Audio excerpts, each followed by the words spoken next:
So I wanted to start by talking about computations with cryptocurrency price data. Now you usually obtain cryptocurrency data from coinmarketcap.com for free and for nothing.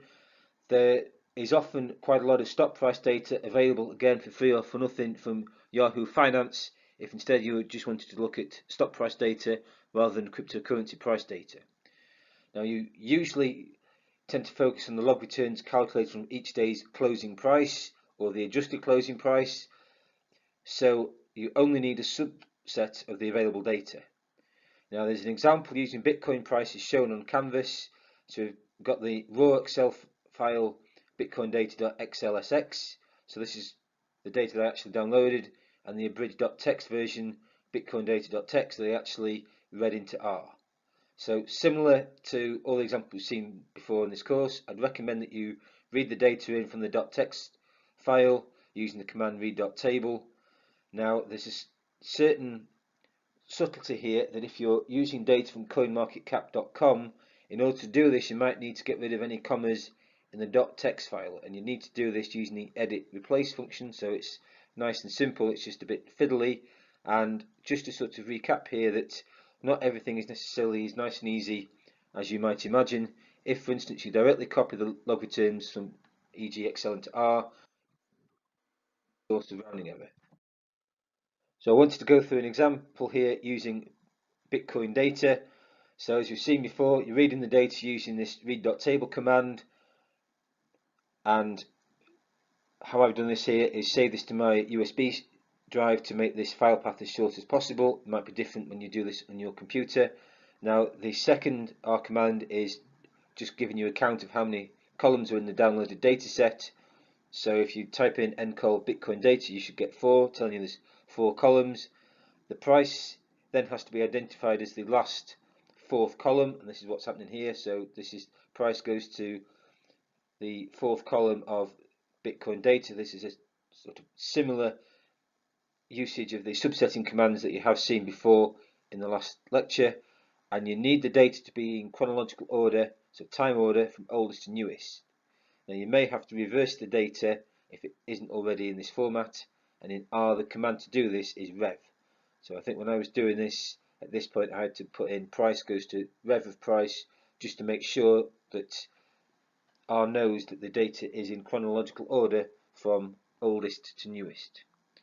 Okay, so much of this you've seen before, I think. Same rhyme, rhythm and reason as before with the R data commands, just this rev command is the only new thing, I think. So the important thing to reflect on here is that R's command line structure offers various time and efficiency savings compared to inferior alternatives such as Microsoft Excel. So again, similar to the last lecture, I think you begin to sort of see now, if you've got in any way a realistically sized data set, there's real mileage in having a high level computer language to hand. So in R, what you have to do is to calculate the log returns as the first differences of the log prices. So it can be a bit hard to see what's going on at first, but essentially what's happening is that you create two series. The first one with the first observation deleted, and the second one with the last observation deleted. And it's a bit confusing, but this really is the right way round here. And then the log return would be calculated as essentially series 1 minus series 2.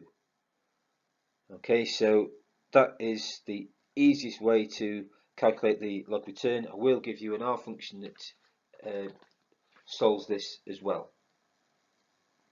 Okay, so what I just wanted to emphasize here is that there's various aspects of the R computer language which are really needed once you've got a data example of appreciable size. So in that sense, this follows on very closely to the themes of the previous lecture 8 when we had a realistically sized data set on online customer satisfaction scores. So for the Bitcoin example then, so I just wanted to try and give you an example of this two-step process to calculate the log returns. So you need the first series with the first observation deleted, and the second series with the last observation deleted, and then you're going to subtract series 2 from series 1. So how you do this, so if you look at the last line of our code here, so the price square brackets -1 means that you delete the first observation from the price vector, and then you're taking the logarithm of everything that's left. And then to do the series 2, you need to delete the last observation. But in order to do this, you need to know the length of the price series. So here we've done length price 2482. So we're now going to take the price series, delete the 2482 observation in the square brackets there, and then apply the logarithm to the remainder. And then what you've seen then in this log return command is that you've got the first series minus the second series. Okay, and this is again another use of the R language here. The minus sign is just a convenient way of deleting certain observations and organizing your data. And again, this flexibility is going to be really important when you have a data example of a practical, appreciable size.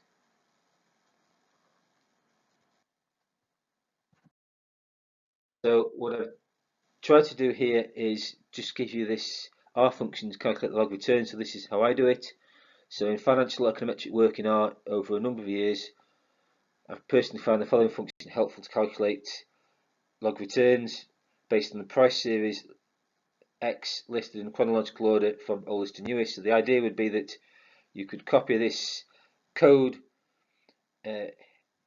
into a text file and then copy it from the text file into R, and then this grad_rel is defined as your own R function, and you could calculate the log returns in this instance just by doing log returns goes to grad_rel of price, where price is the price series.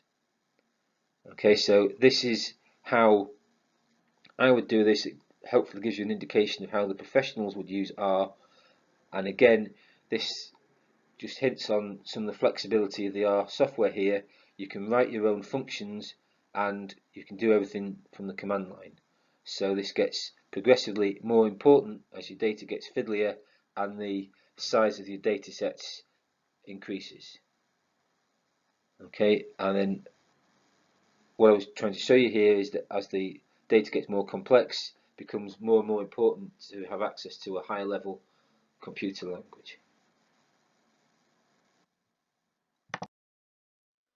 So now it's something completely different. So I wanted here to try and give an overview of the random walk model. Now I have to confess it's not so linked to the assessment. It's still useful though in terms of the historical background.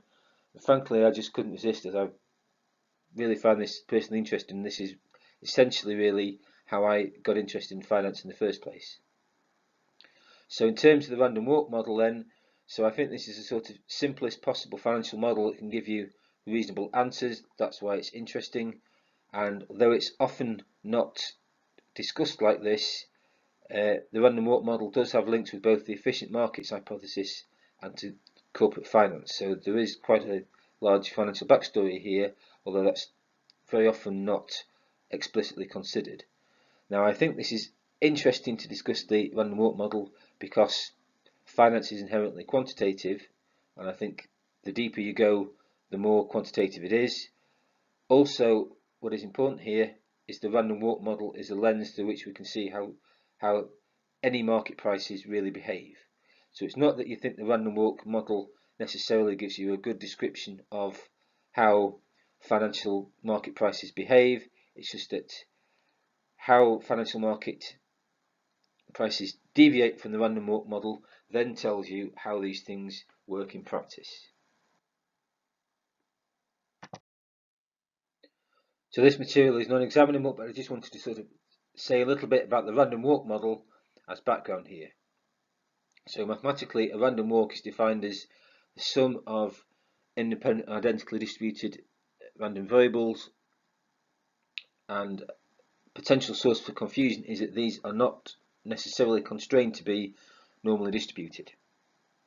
So under the Black-Scholes model, for which these people ultimately won the Nobel Prize, the log price of an asset can be constructed as a random walk where the xi are normally distributed with some mean and some variance.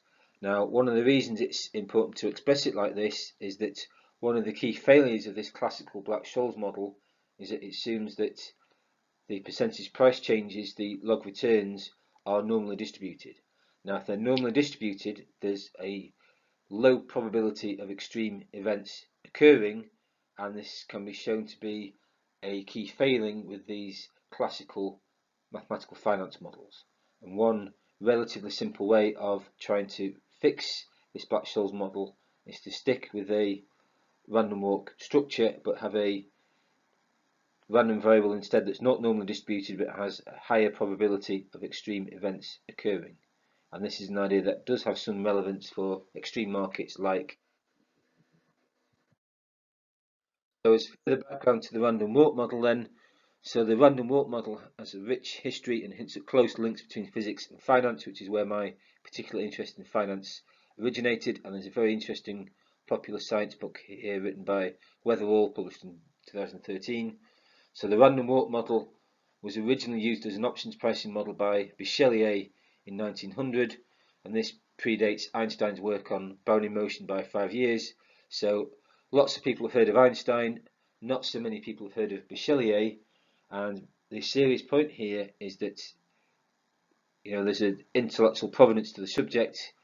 The subject was worked on by people, these pioneers in finance that had a genuine pedigree. And then, for various reasons, there was a key growth in mathematical finance in the 1950s to the 1960s in the aftermath of the Second World War. So the chap called Osborne improved on Bichelier's original model.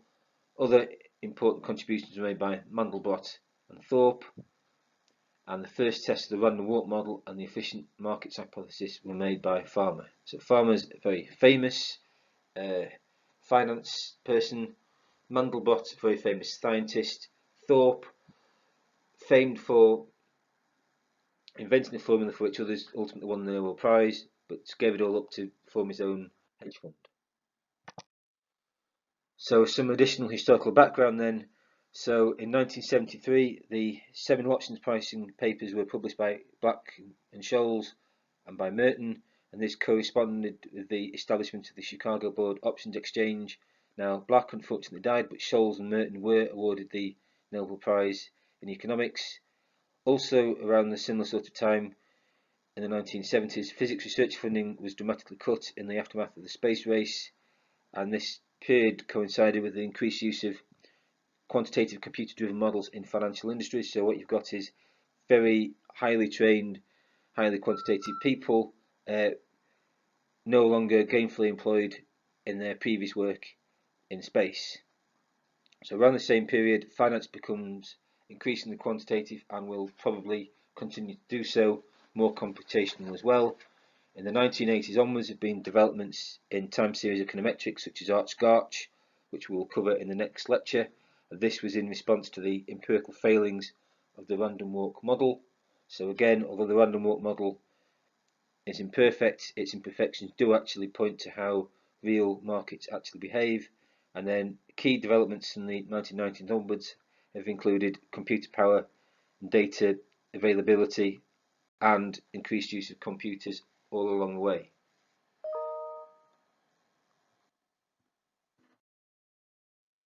So just to sort of summarise then, so under the Black-Scholes model, log returns are normally distributed and are independent.